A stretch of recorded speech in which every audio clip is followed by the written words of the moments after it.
কি তোমরা মাছ নিবা নাকি?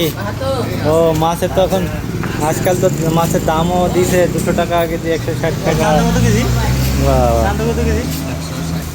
140 সব দাম ফেলাই দিছে।